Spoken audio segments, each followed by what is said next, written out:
करनाल में एक ऐसा मामला सामने आया जहां पुलिस वाला जुए की लत के चलते हो गया देनदार, कर्ज चढ़ा तो बनाया ऐसा प्लान जिसे सुनकर आप हैरान रह जाएंगे।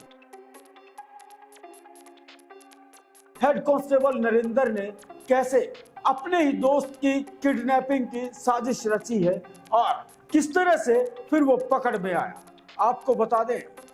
हेड कांस्टेबल नरेंद्र जो कि ऑनलाइन सट्टा वगैरह खेलने का आदी था, जुए में पैसे हार चुका था और जब हो गई काफी देनदारी तो उसने इस देनदारी से उबरने के लिए ऐसा प्लान बनाया। उसने सोचा कि क्यों ना किडनैपिंग का काम करते हैं और एक झटके में ही सारी देनदारी उतर जाएगी। लेकिन इस पुलिस वाले को क्या पता था कि इसका ये प्लान इस पर ही भारी पड़ जाएगा। इसने अपने ही दोस्त को किडनैप करने का प्लान बना लिया। इसका दोस्त संदीप जो कि रोडवेज में नौकरी करता था, साथ ही विदेश भेजने का एजेंट भी था। साथ ही इसकी जानकारी उससे इस तरह हुई कि जो नरेंद्र था वो अपने भाई को विदेश भेजना चाहता था, लेकिन वो बात तो नहीं बनी। लेकिन जब से ही नरेंद्र संदीप के साथ टच में था और नरेंद्र जो कांस्टेबल था वो देख रहा था कि किस तरह संदीप ने थोड़े ही दिनों में पैसा कमा लिया, प्रॉपर्टी बना ली और उसकी इस जिंदगी से प्रभावित हुआ नरेंद्र और उसने इसकी किडनैपिंग का प्लान बना लिया। जी हाँ, आपको बताते हैं पूरी कहानी कि किस तरह से इसने उसको किडनैप किया और इसके फोन में इसकी सिम निकालकर दूसरी सिम डालकर इसके घर वालों से बात की और फिर यह भी कहा कि पुलिस वालों को ना बताएं, ना ही मीडिया को बताएं।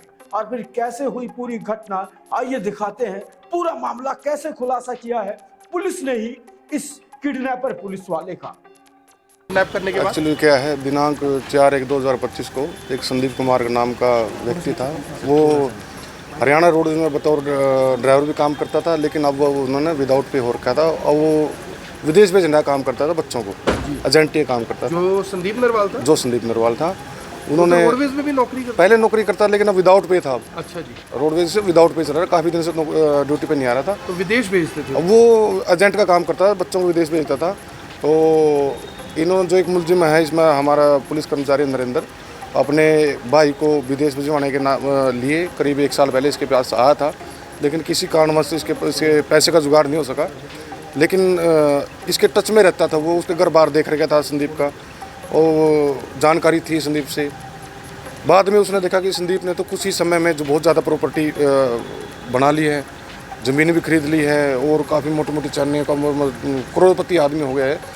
तो ये जो हमारा पुलिस कर्मचारी है ये ऑनलाइन सट्टा लगाता था मैचों पे, जिस कारण जो नरेंद्र है और जिस कारण बहुत ज़्यादा पैसों की देनदारी थी लोगों की।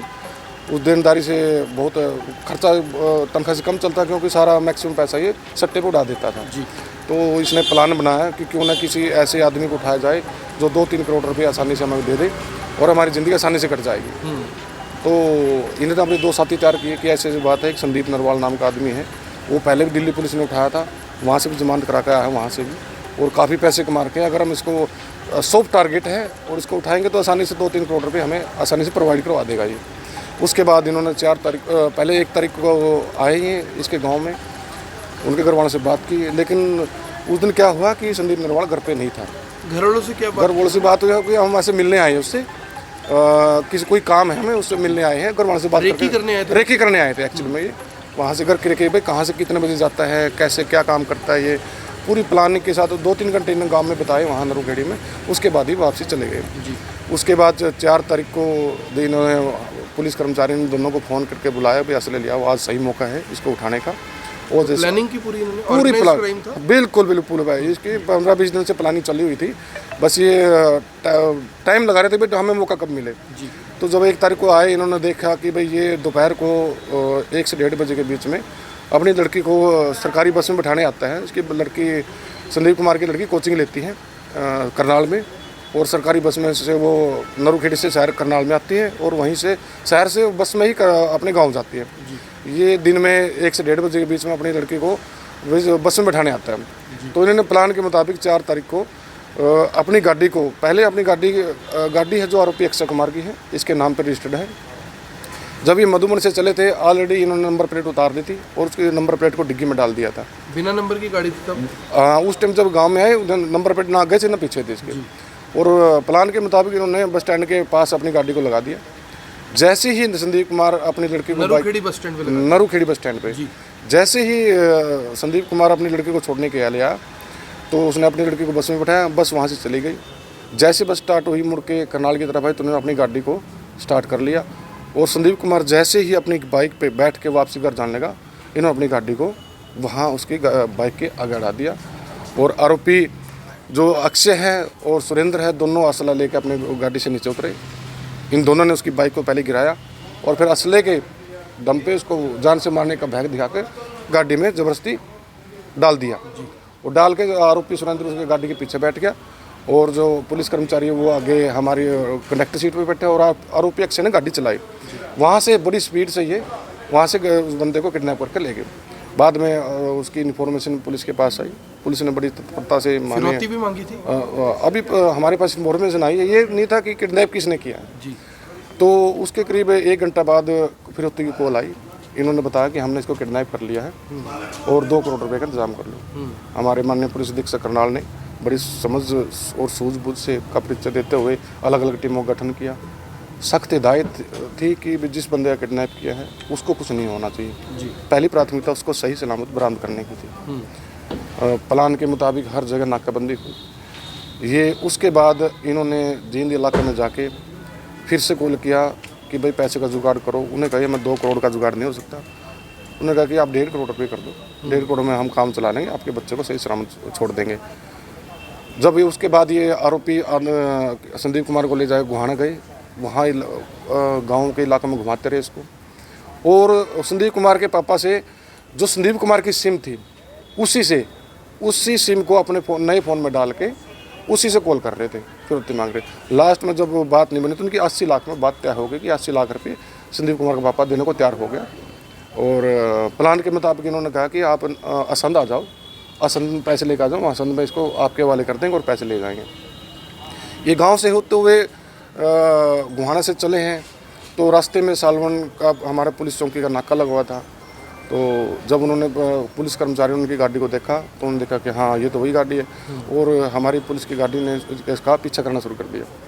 जैसे ही पुलिस की गाड़ी के नज़दीक पहुँची, आरोपी जो सुरेंद्र हैं उन्होंने अपने हाथ से पिस्टल निकाल के हमारी पुलिस की गाड़ी के ऊपर सीधा जान से मारने के नीचे फायर कर दिया।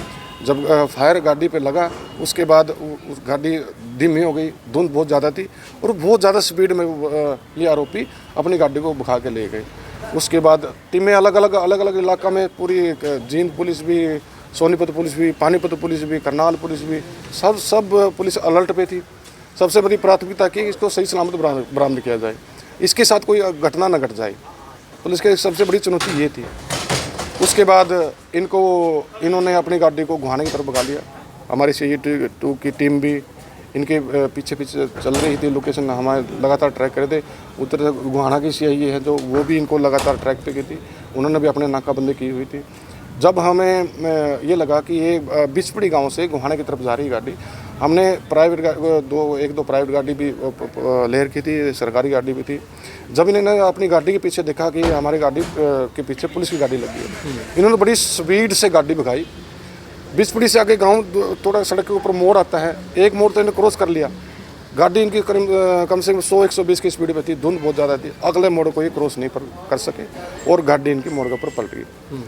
हमारी सबसे पहली प्राथमिकता यह है कि जिस बंदे को किडनैप किया उसको सही सलामत तो बाहर निकाला जाए। हमने जो बंदा संदीप किडनैप किया था उसको सही सलामत तो बाहर निकाला। उसको भी चोटें लगी हुई थी और जो कि जिसने किडनैप किया था उनको भी चोटें लगी। सबसे पहले हम उनको अस्पताल में लेके गए, उनका ट्रीटमेंट करवाया, वहाँ फर्स्ट एड दिलवाई, भाई किसी को ज़्यादा सीरियस इंजरी तो नहीं है, मानवता को देखते हुए। उसके बाद इनको जब कि ये श्योर हो गया कि ज़्यादा सीरियस इंजरी नहीं है तो हमने इनको नियमानुसार गिरफ्तार किया। वहाँ भी कोई फायर किया सर इन्होंने जब पकड़े गए थे? नहीं, वहाँ कोई फायर नहीं किया, वहाँ कोई फायर नहीं किया। जो एक्चुअली क्या हुआ था, जब सालवन पुलिस चौकी की टीम पे इन्होंने फायर किया था तो जो चैम्बर में इनका जो खाली खोल था वो फंस गया था। तो दोबारा पिस्टल कोक नहीं हो रही थी हुई इनकी, इसलिए दोबारा फायर नहीं कर सके वहाँ मौके गोहाना पे गाड़ी पलट गई थी। हाँ, गोहाना मोड़ पे वहाँ गाड़ी पलट गई। हमने तो इनको सभी को सकुशल बाहर निकाला और ट्रीटमेंट के बाद इनको क्या क्या बरामद हुआ सर इनसे? मौका से गाड़ी से ही एक पिस्टल है 32 बोर की, 2 जिंदा राउंड थे उसके मैगजीन के अंदर, एक चला हुआ खोल था, एक 315 बोर का कट्टा था, एक जिंदा राउंड था। उसके बाद उसी गाड़ी से जिस गाड़ी में किडनैप किया था वो सिम कार्ड भी बरामद हुई, जिससे इन्होंने फिरौती सर मांगी। इनकी क्रिमिनल हिस्ट्री भी है सुरेंद्र की कोई? जी, सुरेंद्र के ऊपर का 7 से 8 मुकदमे दर्ज है, लूट, डकैती, हत्या का भी पर्चा दर्ज है? हत्या का प्रयास का, प्रयास का। और ये वर्ष 2007 से ही क्रिमिनल रिकॉर्ड रहा है इसका। आरोपियों के नाम और कहाँ के हैं? एक आरोपी का नाम सुरेंद्र है, वो हलालपुर गांव है, थाना खरगोदा में, जिला सोनीपत में, जिसपे ये मास्टर बहुत ज़्यादा हार्डकोर क्रिमिनल है। गुड़गांव में भी, जज्जर में भी, सोनीपत में भी। 1 लाख का आरोपी भी रह चुके, इनामी भी रह पहले चुके पहले पहले रह चुके हैं? पहले अब 1-2 मुकदमे में पीओ भी चल रहा है, ये कोर्ट से पीओ है, पुलिस पीओ है 1-2 कोर्ट के केसों में। और जो आरोपी हमारा पुलिस कर्मचारी नरेंद्र है, उसके ऊपर एक उसकी भाभी ने मुकदमा दर्ज करवा रखा है, वो रेप का था, लेकिन बाद में उसमें कॉम्प्रोमाइज़ हो गया था। आरोपी अक्षय पे सोनीपत में है, सिटी में मारपीट का मुकदमा दर्ज है। तो इन्होंने जल्दी अमीर होने के चक्कर में ये सारा, तो तीनों ही हिस्ट्री शीटर हैं? हाँ, तीनों ही। तो संदीप से कोई लेन देन तो नहीं था सर? नहीं, संदीप का कोई लेन देन नहीं था। पैसे का लेन देन? नहीं, पैसे का ऐसा कोई बात सामने मतलब नहीं अपहरण के लिए, पैसे के लिए? सिर्फ पैसे के लिए अपहरण किया था। कि नरेंद्र के ऊपर भी मामले दर्ज? नरेंद्र है तो उसकी भाभी ने उसका रेप का मुकदमा दर्ज करवाया था। फिरौती का फुल फ्लैट केस था ये? जी, ओनली सिर्फ फिरौती फिरौती का केस, Only सिर्फ किडनैपिंग और फिरौती। हाँ, जुडिशियल भेज रहे हैं आज इनको? सर ये इन्होंने अभी 5 तारीख को पेश किया था, आज 8 तारीख तक पुलिस रिमांड था। दौरान पुलिस रिमांड इनसे गहन से पूछताछ की गई, मौका पे जाके सीन रिक्रिएट करवाया गया कि कैसे इन्होंने किडनैप किया, कैसे इन्होंने वारदात को अंजाम दिया, जहाँ जहाँ गए हैं वहाँ उस घटना की स्थल की निशानदेही, कहाँ जहाँ गाड़ी पलटी है, गाड़ी से जो भी शख्स हमें बरामद करने थे हमें कलेक्ट किए हैं, एफएसएल की टीम ने कलेक्ट किए हैं। आज पुलिस रिमांड खत्म होने के बाद इनको माननीय न्यायालय में पेश करके आज बंद जिला जेल करवाया जाए। धन्यवाद सर। तो ये थे